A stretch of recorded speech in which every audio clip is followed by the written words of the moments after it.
on, everybody? Welcome back to the Big Meer podcast. I am your host, Meer Muhammad. But first, because people don't listen to the end when you start plugging your social medias and stuff, so let's get that out the way now.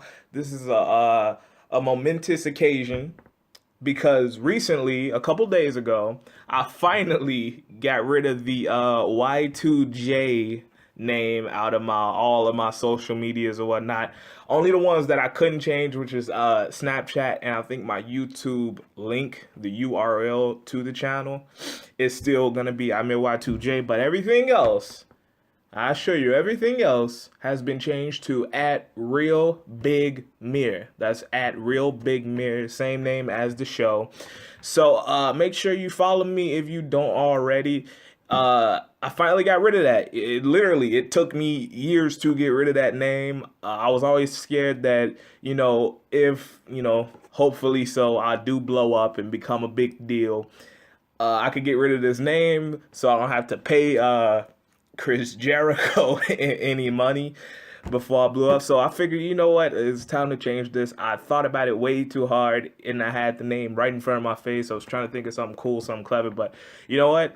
This Big Meer thing has a life of its own now, so let's run with it. The Y2J thing has been around for a long time. Like, it's just something I put in on Xbox, just not thinking I just wanted to play the game. I put out Y2J fan at that time, and it's stuck ever since. So I had that thing since like 2010, I believe. So it's 7 years. Like, that's long enough. I love Chris Jericho to death, but I put enough money in T-shirts and DVDs and WWE Network and video games and all that other stuff. I paid Chris Jericho enough money, so hopefully he don't hit me up about that. Anyways, let's get into it. I went on a small hiatus recently, basically the whole month of May, if I'm correct. I believe the last episode, which would have been episode 8, Road to Profit as the guest, I believe uploaded that late April. So it's been over a month, a little over a month since I've uploaded an episode, and I'll explain why. Because I was very flattered. I figured, I was one of those guys, like, I had a nice little following. I have a nice little following. I figured I was one of those guys that I could lay low for a minute. Nobody really cares. When I pop back up, oh yeah, that podcast, let's check this out. But people actually hitting me up about it, like, yo, where is the podcast? It's been 2 weeks. It's been 3 weeks. It's been a month. Where is it? Are you still doing it? And I gotta say, folks, I was very flattered that you cared. You really like me. You really, really like me. So, really, the month of May, that's my birthday month, by the way. So happy belated birthday to me if you did not know. Anyways, so the thing is, with the month of May, it's probably the busiest month of the year for me and my family because it's so many birthdays going on. It's birthday and it's Mother's Day, and it's a lot of stuff. The summer is really starting to hit. It's really starting to get warm outside. So, I was out and about. I was doing things, going on dates. We went to an NXT show. I had to take care of my parents on Mother's Day. So, a lot of stuff going on. So really, that's the reason. I was just out messing around, playing around and stuff, and also working. I picked up a solid amount of hours, a pretty good amount of hours. So doing that as well. It's just been a lot of stuff going on just in life. So I took a little hiatus. I figured, by the time I come back, I'll be even more ecstatic to do this, which I am. Trust me. And I got a lot I want to talk about, especially in basketball. Now, right now, at this moment of this recording, Cleveland is down 3-0 against the Golden State Warriors right now.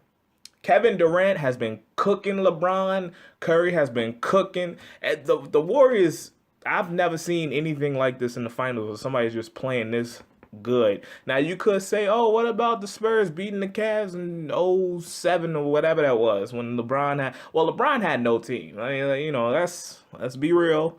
LeBron put those guys on his back, carried them to the NBA Finals until his legs broke down. That's basically what happened there with that. Anyways, like, now LeBron has a super team. LeBron hasn't played on a regular team in years. But LeBron got his super team. Now the Warriors got a super duper team. And it's really like people ask me, you hate LeBron. Why do people hate LeBron? This, that, and the other. Let me explain why. I'm gonna take a whole segment to explain to you my dislike for LeBron James starting now.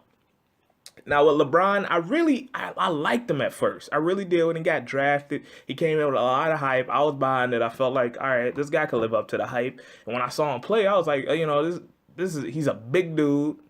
He's a big guy, like a 98% muscle. He can bully anybody if he pleases. But on top of that, what I liked about LeBron is that he was unselfish. He actually passed the ball to his teammates in the world, like with guys like AI and Kobe, who I love to death, but they wasn't passing that ball. Let's just be honest about what's going on. LeBron actually passed the ball. He was unselfish and he could score at will. But the problem was LeBron is a very sensitive guy.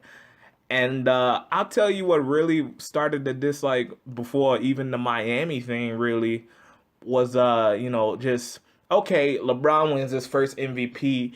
Kobe is over there on the West killing everybody. Whatever. Okay. This is the matchup we wanted to see. Now, if you weren't watching at that time, like that 08-09 period, Kobe and LeBron were like the two best guys, right?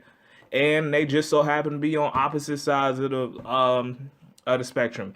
Kobe on the West, LeBron on the East. Clearly, these guys are the best team. They should totally make it to the finals, and we'll see who truly is better. Kobe, LeBron, which was the biggest debate for a few years there. Kobe or LeBron. So, the year, like, LeBron should have made, I think it was 09, and he let the Orlando Magic, Jameer Nelson, Hedo Turkoglu, Rashad Lewis, he let them beat him. And I don't even think it was the conference finals. It might have even been the second round of the conference finals. I can't remember. But point being, he beats them. And yeah, Dwight Howard was crazy at the time with the defense. But man, Cleveland should have won that. Because Orlando had no chance against the Lakers. I think that series ended up being a 4-1 series. A very easy ring for Kobe. Man, that was a sad series. Point being, that was the matchup we wanted to see, and LeBron let us down. But I'm like, oh, well, whatever. Maybe next year we'll get to see our matchup of Kobe and LeBron again. LeBron disappoints. LeBron takes the jersey off. LeBron heads to Miami with Dwayne Wade, who was already a finals MVP and a scoring champion, and this, that, and the third. The guy's resume was extensive already. He went to Dwayne Wade. And then so Miami is like, all right, well, we got LeBron now, so we might as well suit up. And they end up getting Mike Miller and Mike Bibby and all these other pieces and role players around them, and Chris Bosh as well. How could I forget that? And now you have a super team. Now, I know people are going to be like, oh, well, what about the Celtics and Ray Allen, Kevin Garnett, and Paul Pierce with a very young Rondo who's really good at the time? You know what? This is why I excuse that. I excuse that because these are three older guys past their prime trying to get a ring, which has always happened. You saw with Charles Barkley and Elijah Wan and whoever else. Like, you've seen this happen. Where guys past their prime is like, all right, well, this is our last opportunity to really make a push for it. So let's make a push for it. On the other hand, with the Miami Heat, these are three guys in their prime. 2 MVPs on the team, by the way.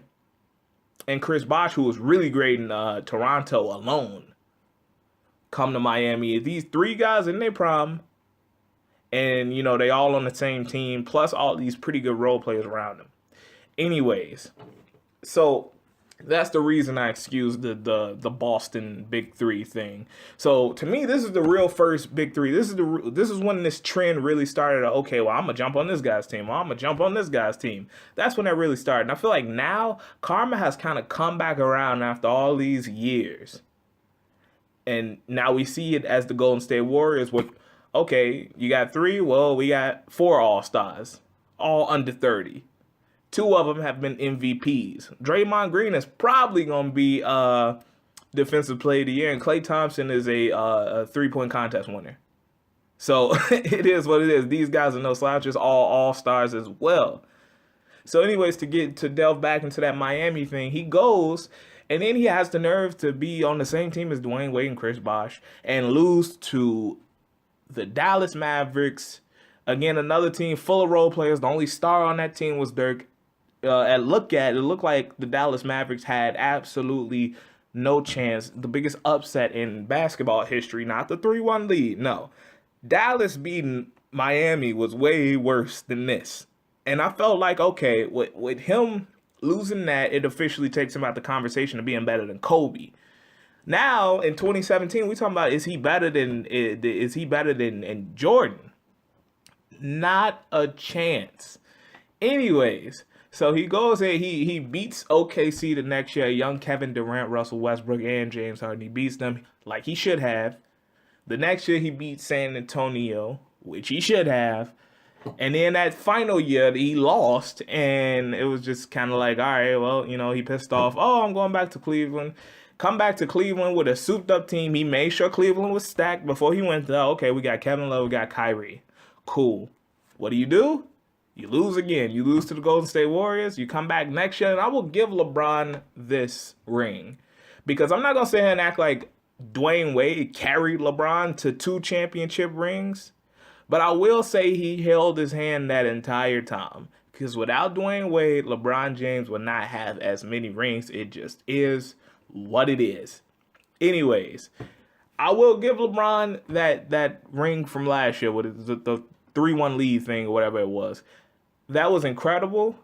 He balled and he shut me up. I couldn't say nothing. LeBron, that's your ring. Well deserved. Kyrie saved you. And there was a lot of factors going in there that you played against the Warriors, like referees and injuries and suspensions. But whatever, I will give you that. That's yours. You can have it. Now we get to this year. You down 3-0 in the NBA Finals. And we compare you to Jordan? In the NBA Finals, when was Jordan down 3-0? When was Jordan down 3-1? When was Jordan down ever? So I really want to stop the comparisons. I really want to stop him being top 5, because in my opinion, LeBron ain't even top 5 of all time. I know when he retires, he more than likely will be. In a lot of people's lists, it'll probably go Jordan, Magic, Kobe, Bird, LeBron, possibly. Or maybe LeBron and Bird or whatever. It's kind of, take your pick on that one. But yeah, LeBron, he's just not my guy. A lot of promises he couldn't come through on.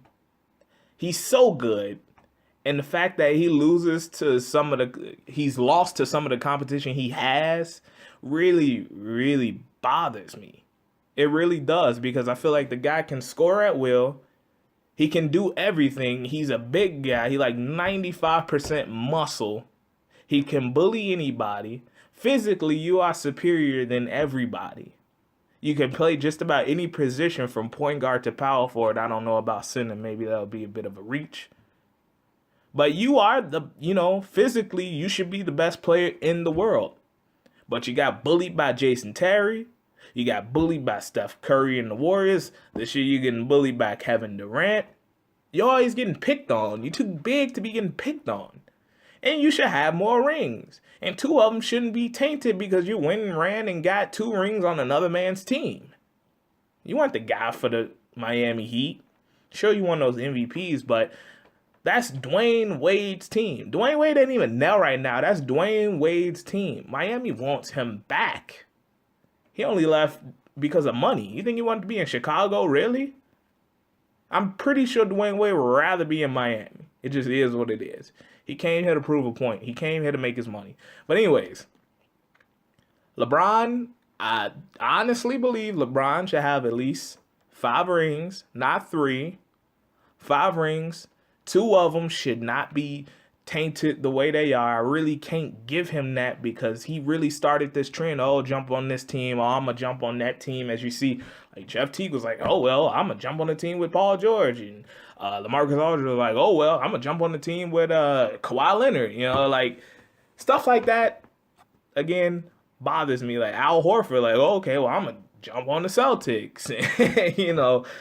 So, all these guys just jumping on each other's team trying to chase a ring is, balance it out. Spread out a little bit. Spread out and make this league fun, because I predicted and you could go back because there is a video of it on this YouTube channel. The day Kevin Durant said, I'm going to Golden State, I said, you are looking at your 2017 NBA champions. And tonight is the night that my prediction comes true. Period. LeBron James, you're not the greatest of all time, in my opinion. It's debatable. I don't believe you're top 5. I don't know if you will be eventually, because we all know LeBron James is still a young dude, 31 years old. So you got about a good 4, maybe 5 years left. Anyways, you guys tell me how you feel about LeBron James. I can't stand the guy. I think he should be much better than he really is. But anyways, enough about him. Let's go to the interview segment. I got a good friend of mine, Jezebel Thinkabell, coming up right now. Hey, what's going on, everybody? Welcome to the interview segment of the podcast. And I got somebody today that I've become very familiar with in the past recent months. I got local Chicago poet, still in high school doing this, making some waves. Thinkabell, how you doing? I'm doing good. How are you? I'm all good. So today we're just gonna have a conversation. We're gonna get to know you. It'll be fun. So what's going on first and foremost? Like with my poetry career? Yeah, with work, with life. Well, how you been? I think I've been really good. Getting over challenges as they come, very sufficient. Still living. My health is intact. I'm almost graduating, so everything's pretty good. All right. Do you mind releasing? Do you know what college you're going to? I don't mind if you don't want to say it on here, but do you know? It's between North Park University or Harold Washington, and I choose Harold Washington because I have the tuition free and books free to my associate's degree. So that would be the main reason why I'm going there, because no one wants to be in debt. Oh, okay, cool. So with that being said, what are you trying to major in? Because you do poetry, and Yes. When it comes to poetry, like when I was in school, we were still doing like Langston Hughes and the OGs of poetry from like way back when. There was never no like current poets that we would read and critique and study and things of that nature. So, how do you plan on breaking out as a poet in this day and age? Well, I know my main focus is going to be social working. I've changed my path to become a social worker. And I think it's a very artistic field because I can use my words to help get people out of their situations. But poetry is still something I would do on the side, even if I'm just an underground poet and do events in Chicago. As long as I'm doing it, overall, I think I'd be pretty happy. Right. But that's really the thing. Like, all the poets are kind of underground now. It's almost hidden. Poets don't like to really show their faces anymore. Why do you think that is? I know for activist poets, it's more because they don't want to get traced back to what they're saying. How things are nowadays. I don't know. I'm definitely not a masked poet. I like to be known for my work, and I make it, I like to put my face to my words. Right. And because I feel like you guys are the most, when it comes to art and, pure talent, I feel like the poets are one of the more underrated talents and artists, because I've been to a couple of those shows, those little underground shows, and those guys and girls can write, and they can make you feel any type of emotion that they choose. So I always, it really does confuse me a while, poets don't go or try to or make an attempt to go into a more mainstream light. It's usually the social media, like I was saying earlier, or you were saying earlier, with the underground thing, in some little rec center or something, where they all just kind of get together, a small crowd of people get together in a room and just share their poetry with each other, and that's kind of it. I think you guys are so talented that it deserves to be on a higher scale. That's just me, though. What do you think? I agree because there are times where I go to events and it's people that I haven't heard before, and it's some of their stuff is so powerful, and it's just why haven't I heard you sooner? Why aren't you known? And it's still something I have yet to figure out, because I network with so many poets and no one knows them. but they're amazing. And it's just, I don't know. I feel like the way the world is set up, like if you're not rapping or putting yourself on SoundCloud, then you not like promoting yourself, and then you just stay quiet. Like if you there to listen to it, that's it. And I don't know why poets don't put themselves like on SoundCloud like musicians, so they just don't. Right. I always found that strange. That bothers me because those guys are really talented. But to get into you, you've been doing poetry for how long now? I think this is my third year doing it. Third year doing it now. You've gotten to a level. I remember I had a conversation with you early on when we first started being in contact with each other, and I think we talked for a total of maybe 20 minutes. And you was just kind of, I just wanted to kind of test the waters with you. I was like, make a poem about me right now. Like, you don't know me, but make a poem about me right now. And 5 minutes later, you had a fair amount of stanzas, and you had a whole poem about me just based off looking off my Instagram account, which I thought was ridiculous. But so, with that being said, like, is this second nature to you at this point? I think because I've done it so much that now it is kind of something that just comes. Like if I just try it, it's all about focus. Once you like take everything else that's happening in your mind, once you take it out and you're able to just focus on the one thing, I feel like my words, they just come to me. And it's all about finding the right time to say certain things and finding the right words to clearly project what you're trying to say. Okay. So when you're writing poetry, right? I'm, like you said, you've been doing this. You've been doing this for 3 years. It's already second nature to you. But I can always see, like, I always commend great artists on being versatile with topics. So, what are your usual topics, and are you just versatile? You can really talk about whatever the case may be. Well, what's going on with the topics? So the main thing I talk about is finding self-worth or self-evaluations, because each time I do go to these poetic events, it's always about violence. It's always about, racism, everyday trials and tribulations. But I feel like people, self-worth and like self-image and how you feel about yourself, like that is a big problem in my generation. I feel like my generation, because like this is morally what I see, my peers. So I feel like it's a problem people don't talk about. So I try to get these pieces where like I show my vulnerability, but then I also show my self-empowerment within the end, where finding self is like a goal, and it's something that, everyone should do. So by the end of my piece, my goal is to make someone feel like they are something. When it comes to like other type of pieces, I've done different pieces like about, childhood, about what I've seen happening around me, stuff like that. But for the most part, I kind of stick to what I know. Like I know self-worth. I struggled with it heavily. So it's something when I write about, I can write about it passionately. So are you one of those poets that break down and cry when they perform in front of people?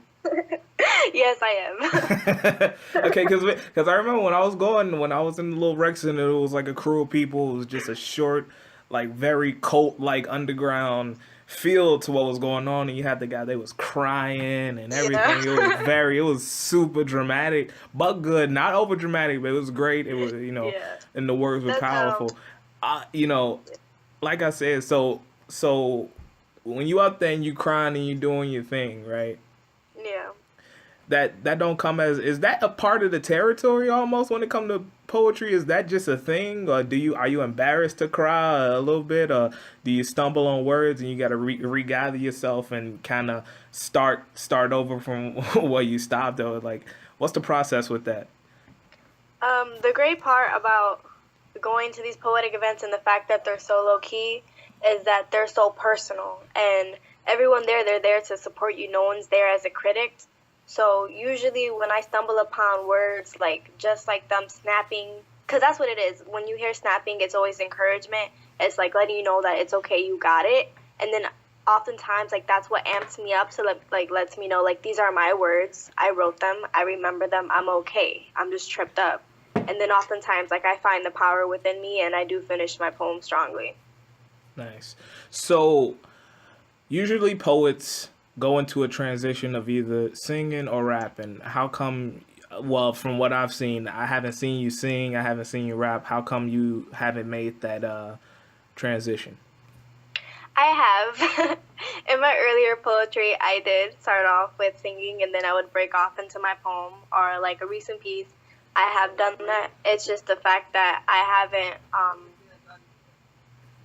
I'm sorry. It's that I haven't like took those pieces to the stage because singing and stuff isn't something that I'm confident in. So I just don't do it. But I do have those pieces. What's the voice like? Do you trust the voice? Be Oh, honest. I trust it in the shower. Okay. So you don't trust the voice, but have you really ever like gone to a person or gone in front of an audience and sang and actually tested it out? Like, what's straying you away from that? I have, and from what I've heard, I am a pretty decent singer. But it's just always the criticism that scares you. So I rather just like, keep to myself and stick to what I'm really good at, opposed to trying something new and then embarrassing myself because I'm not vocally trained. So I just keep it away. Right. Okay, and what about rapping? You ever had any interest in rapping? I do. Some of my poems, I do sound like that too, where I have a lot of power behind them and the flow is, pretty up tempo. I have done those pieces, but again, it's like one of those pieces. It all depends on how I feel when I'm there. I never decide a piece before I go. It's more like in a moment decisions because it all depends like how I feel. Because if I feel too weak or I feel uneasy, I'm not going to be able to have the breath I need to get through these pieces, and then I struggle, and that's embarrassing. Right. Okay, so when it comes to poetry, right? So you said you kind of straying away from singing. You really don't do rap too often. Would you ever consider being someone's ghostwriter? Um, man, it's a hard. But yeah, would you So ever consider being somebody's ghostwriter? it's something I would probably consider, but the only thing that would probably hold me back from it is the fact that my face won't be tied to my words, and that's something that I pride myself heavily on. Like, I like to be seen, and then they be like, oh, that's Think About, I seen her poetry, she's dope. Where if I start writing pieces and I'm giving them away, when they hear that piece, they will no longer tie it to me. Right, but I mean, if the price is right, would you go ahead and start writing for people? I think I would. You think you would? Okay, and I Yeah. mean, even if you write for some rapper, some singer, like if an actual record is being processed, though, you get credits, right? Hmm. Right. So if the price is right, everybody, Jezebel got you on the on some lyrics. Okay, so I always sucked at poetry in school. I was forced to attempt to write some as a kid in class as an assignment. I was always good at writing just in general. Like I'm a quality writer, but poetry was the one thing I just could not do. So when it comes to poetry, how do you structure it? When you come in, what are you thinking? Like just explain the process. So usually my pieces, like I have trigger pieces where something happens and it triggers me to pick up a pencil and to begin to write. So of course when I first write it, I can't use what's on the paper because it's way too much emotion, and you can't overwhelm the audience with your emotion. You have to learn how to tame it and like make those strong points. Usually you have to structure it like a roller coaster. You have to be able to bring the audience's emotions up and down. Um, So I usually do the piece and I revisit it. Like the other day when we were talking, I had told you like I have like new editions of poems, or it's not a new poem, but it is a new poem because it's been edited and it's like the rebirth of the poem. So that's usually what I do. I wait and then I go back and I edit it. Or if I rethink a line and I think like a different line might sound better or a certain word might sound better, I change it. It's all about like performing it too, because you do get criticism for other poets, or you go to someone and you ask them how do they feel, and they'll tell you like, oh, that's really really good, but you know what, it'd be better if you say that. So it's all just like constant like revisions of a poem until you get the one that you want.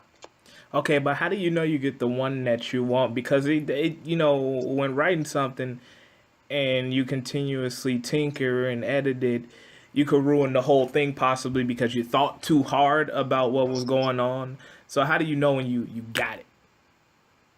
um So far, the way I know I got it is when I'm able to walk off and not say, man, I should have said it like this, or man, I should have mentioned this. If I walk off and I feel completely confident, like, yeah, I did my thing, then I feel like a piece is done. Okay. So, speaking of how many notebooks and stuff, how many notebooks full of poetry do you have? Oh man, I think I have like maybe six, but like so many of them get lost and I don't even know. But I think so far it's like six. Six. And then that's including my phone because I have notes in my phone. Because I don't like taking a notebook on stage because I think it's tacky. So I just take my cellular device. Why is that tacky? Because it's 2017? Or? Yeah. Okay. Understandable. All right. So, do you do the competitions, by the way? Yes, I competed with Chicago's own J Lyric for the past 2 years in Louder Than a Bomb. Did you win? We came in second place both times last year, and this year we came in second and third place for our competition. Right. I heard you got robbed. That's why I'm asking. Yeah, yeah, this year we definitely did get robbed because our pieces were so much better and they were so stronger. And it was just like the judges, there was no diversion in them. Like it was just, we already knew. As soon as they started giving out scores, we knew that we were going to get robbed. So at that point, we were just doing it because we loved it, not because we were trying to win. Right. Okay, so to continue, obviously a nice looking girl, but you strain away again. I gotta jump back to it because it is bothering me that you strain away from singing or some form of rapping or anything like that. I think you belong in front of a camera. So like anything else like acting or anything like that come to mind of you even attempting? I think I would attempt acting maybe. And what about modeling if you haven't already? Modeling. See, I don't think modeling is my thing because I'm so short. You know, I'm not like super, super skinny, so I don't think it's something like I don't want to alter my body to fit my career. And you know, models, that's what it is. Like you have to alter your diet, you have to meet a certain weight, you have to meet a certain height, you have to fit this criteria in order to be like the it model, and that's just not me. It's not how I live my life. So model is something I wouldn't really do. Right. So any other passions other than poetry though? I'm also an artist. I paint. I didn't know that, by the way. But You didn't? no, I didn't. Yes, I'm a painter. And how And an long have you been artist. doing that one? I've been painting, I think since my freshman year I've been painting, but I always used to draw, like even when I was younger. So it's just something that developed into something bigger. Right. So when it comes to painting, because that was super hard for me, by the way. I'm just not artistic at all when it comes to drawing or painting or anything like that. I'm the absolute worst, but I commend people who know how to do it. So, like, are you like serious with it? Like, is it an easel and the paintbrush and that whole gimmick, or like, do you do this on your free time? Like, what's going on with that? It's another outlet, emotional outlet. So I usually use whatever I have around me. I'm a resourceful painter. We are very uncommon. Usually you have the painters that do have, you know, the whole canvas and the paints and the paintbrushes, and then you have painters like me that we use basically anything we have around us to make a piece of art, and it's what I've been doing for the longest. So whenever something comes up, or even something like just like picturing something in my head and I really, really just want to get it out, I'll just grab whatever, whether it's a big piece of cardboard, whether it's a poster board, whether it's a piece of paper. It maybe sometimes it is a canvas. Like I do canvases for my friends. They always bring me canvases when I'm upset, which is also like pretty cool, like the way I have that. And they'll just let me go crazy on their canvas, and then they take it home and they hang it up in their rooms or do whatever they want with it. Right. So, have you released any of that of that art? On my social media pages, I have posted various pieces, but for the most part, they stay on display in my room. But towards the end of July, I'm planning to host my very own art gallery in Logan Square, where I'm gonna rent out a little, I guess, like side store and post up my work and try to sell some of it. Nice. Okay, so you do give me when you was talking earlier about the self worth and self-sufficiency and all that. You gave me a little bit, not to be offensive, because I love it. My best friend is one. You gave me a little bit of a feminist vibe. Are you one? Um, I wouldn't consider myself a feminist, but I do believe in equality of the sexes. I think we all do, but not really like rah rah female type of deal, right? No. No. Okay. Good. Okay. So any other passions? So we got the poetry, we got the painting. Any other passions that we don't know about? I am also a photographer. Okay. I actually saw that. I saw that. I saw you on the camera on Snapchat and all that. So again, another versatile artist because you do multiple things. Now, let's say the poetry stays underground. Let's say the art gallery stays to yourself. Let's say photography just all of a sudden drops in your lap. Would you be willing to go with photography all the way? Or is the other two passions a little too overwhelming for you to kind of put in the back seat? Mm, I think I'd be able to do the whole photography thing, considering that photography would be on my time. Like, I'd be a self-ran business, so I can choose what days I want to work, what days, like, I want to get off early. So I think I'd still be able to balance my everyday life with photography because, it's just me and my camera and, whoever else is helping at the time. But I think I'd be able to do it. How do you think you can make a living off photography? Because I mean, the main thing with photography for the longest time was newspapers, and newspapers are damn near obsolete at this point. So, how would you even make money doing photography? I guess it would be a lot of self-marketing, a lot of just trying to get people to hire me. Like, there are a lot of events that I have gone to where, like, there are photographers there handing out cards, so that would kind of be my hustle. But for the most part, that's why I have chose social working as a career path, because with all my artistic outlets, it's really hard to make it in the field. Like, it's basically like trying to become a basketball player or a rapper. There are so many people out there trying to do it, and I'm trying to live a very solid lifestyle, so I have to put on my adult pants and be an actual thing instead of trying to chase a dream that might not happen.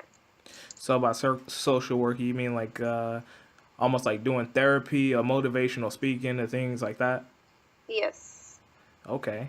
So, can I put you to the test real quick? Oh man. Be my therapist. Okay. All Uh, right. all right. So, I'm a middle aged man. I work the simple. I work the typical 9 to 5, and I'm having troubles at the house with the wife and the kids, and I'm thinking about killing everybody in the house. Oh man. How how would you stop this? First, I would ask you, like, do you love your life? No, You don't love your life, no. man. Wow, I really hope I don't get put in a predicament like this, because like these are just like legit moments where it's just like when you're lost for words, because like you don't even love yourself, so how am I gonna try to train you to love the people around you? I When mean, well, you're at least it's a good test though because you want to do this. You got to be prepared for any situation because I feel like a person that pays top dollar to go talk to somebody about problems is in serious need of help blatantly. So I think you should be absolutely prepared for a situation like a guy coming in. I want to kill my wife and the kids, and then myself immediately after that. So again, would you have any solution to this? Well, I think these would just be one of those moments where you have to just like call the authorities and make sure the family is safe. Because like you can't talk a person, like at this point, like you're already verbalizing it. It's something that you've said, so it's really, really complicated to talk people off that ledge. And like right now, I'm definitely not equipped. I have absolutely no training, so I wouldn't know what to do. In all honesty. okay. So before we wrap up real quick, you got a poem you could give to us real quick? Just anything. Make sure it's hard. It's a Big Man podcast. You got to go hard. Okay. So this is the most recent one I've done. It is one of those very emotional ones. So, yeah. Falling in love means falling into vulnerability, inevitably wondering why and when goodbye will leave his lips' grips loosen and tighten. The only thing we biting now is our tongues because we not sure anymore. The only thing we trying now is to keep our cool in the heat that is our love above and beyond I tried to go. It's my heart I went and showed all the cards in my deck. It's the way you kiss my neck. It's, baby, I'm broken. Please come check because you're the one I trust with all due respect to the ones that came before, but they just haven't reached their bar yet. I said I love you. I meant I love you. I never wanted to control you. This ain't Wii PS4. Felt more like an X in my box, but now it brings out the worst in me. I couldn't please you. Love is a game, and I guess I couldn't cheat you right. It's like your hugs push life back into me. When I start to ooze from cracks and cuts of some say, but I say it's from the old heartbreak. It didn't take much for the existing phase of my life to come to a close. Life is no longer feeling cold because I know you're the pot at the end of this rainbow, and baby, our colors are vibrant. It's healing my black and blue. It's sheltering me from the abuse. It's promising me something true, so it's easy for I love you to drip off my lips, curve around my hips, and bounce in your direction. Your words kiss my body, section by section. Never forget to mention how much I needed that tight squeeze between your arms. Or your face confused when dishes was a chore in your house, not mine, because to sneak you in and out we couldn't find a time, but without a doubt I prefer your bed over mine anyway. Or how much I needed your comfort to silence these alarms. It's charming. The eye contact contracts my words, no longer knowing the difference between contractions, similes, and verbs. You make my mind a mixing pot, and man, how we've sprouted, but I'll never get the tree I wanted. The tears allow for sufficient nutrients. I guess I'll become a white rose, because red is too common. I'm constantly commentating on our current situation like I'm not the one involved, no yellow brick road, no Visit of Oz, but oh, I wish how I can click these white heels because red is too common. I was Dorothy, I was the door key. Made me feel like summer, but in reality it was winter. He didn't get pricked by my thorns. It was me with the splinter, master, but the only thing ninja about this was the way you did your thing, homie. The way you ran your game, homie. The way you kissed me the same knowingly. The way you will remain in my heart, but I'm lonely. Ain't no more cup in this cake. Ain't no more float in this lake. Baby boy, broken red bleeding is too common, so I can't say goodbye. And that's that piece. All right, round of applause. That was great, though. Plug your social medias real quick for me. Okay, so you can follow me on Twitter at think.a.bell. Instagram is also thinkabell. Snapchat is wondering.bells with an S. And Facebook is Jezebeli Rosado. So basically, if you type Thinkabell anywhere, I will most likely pop up. All right.